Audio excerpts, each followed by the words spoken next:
Hi everyone, I'm David Hyde Costello. I created The Legend of Sleepy Hollow, a shadow puppet film, and I wanted to give you a little behind-the-scenes look at how it was made. Everything you see in the film is a shadow made by a real physical object. Shadow puppetry is an old technology that I'm using in combination with a new technology, which is filming it on a digital camera and editing that footage on a computer.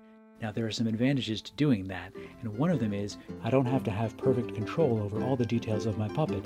I can film as much as I want to and then select just the parts that came out best, and that imperfect control gives the puppet more of a life of its own. One example of that is the scene where the Headless Horseman is first revealed against the moon, and to shoot that scene with the swirling mist, what I did was I set up the scene with the Headless Horseman, and then I put a fish tank full of water between the light source and the screen. And I started recording, and then I dropped ink into the fish tank and just let it swirl around on its own while the camera rolled.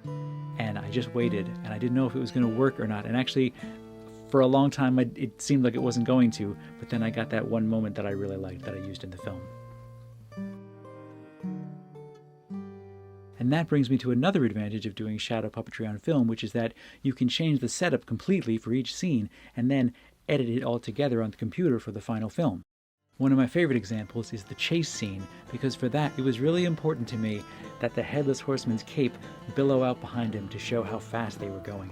And I was thinking, how can I make the cape do that? I was thinking maybe a thread, but what I did was I rotated the camera 90 degrees and I filmed the scene sideways, so it's gravity that's making the cape flap around randomly like that. But because the camera was also sideways, it captured the footage right side up. Right after that is the scene of the jack-o'-lantern flying through the air, and I created that fiery background by filming that above my kitchen sink. I put an angled mirror in the sink, and I ran the water on the mirror.